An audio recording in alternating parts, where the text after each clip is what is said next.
Welcome to Building the X set, and today I'm going to tell you guys how I blew up my Megasquirt.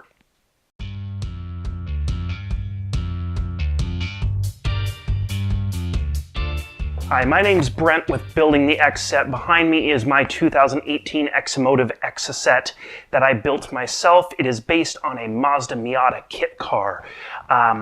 Basically, I'm going to tell you guys a story about how I wasted about $700 trying to, one, build my own Megasquirt Ms3x box, and two, the mistakes I made with wiring that caused it to catch fire. Also, real quick, if you like my videos, please hit subscribe and like down below.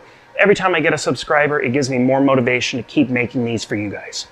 So I started off using the Miata Turbo, or MiataTurbo.net, I think it is, instructions. Brainiac, I think he's the owner of the site there, has a very detailed list on his site. I can't remember what it's called off the top of my head, sorry.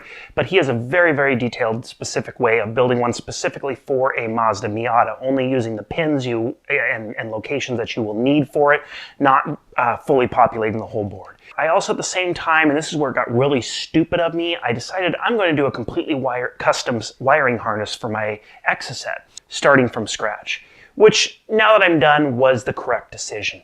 However, it was a very expensive way to get there, the path that I took. So after I had all of my wiring harness completed, I decided just to start it up on my Ms3x box. It's been about 2 months rewiring this car, soldering every joint, going nuts on it. And I go to crank, and I just get a psst, and I see a little smoke come out of the Ms3x box. Now, this would have been a wise spot to say, you know what? Maybe I should stop and see what's going on. So I really cranked it over for about 5 seconds, and then a billow of smoke came out of the box. Unfortunately, I did not get that on video, but it was pretty scary. I went ahead, I cracked open the Ms3x box and found burnt marks all over the main board. So then I went to the support forum for Megasquirt. I'll post a link, or just name of the site right here. And I posted some pictures, what was going on. Most people kind of went, I don't know. The one person that did respond was Jeff Linfert of Linfert Performance in Florida. We ended up talking on the forum there, and then after a while he PM'd me and said, you know what, give me a call, let's go over this. Talking to him, I sent him my board. He happened to just, in fact, have a board that he had just built. I said, you know what, I got that. I can send you the new main board. I'll test everything, see what happens. So he went through, troubleshot it all, found out basically all the ground leads running through the circuit board were burnt up. What had happened is I was an idiot and did not do a good job on my wiring harness of putting in proper grounds. Basically, I turned my MS3 box and it grounded itself out, and it basically was the grounding point for my whole engine. Now going back on that, I realized kind of what I did wrong. I didn't really understand how important grounds were. The other thing that I didn't understand, a signal ground, how that worked in relation to the box. And the biggest mistake I made is I did not read the manual. After talking with Jeff Linfert, he said, your main board's fried, the CPU is gone, I'm getting no response from either of them.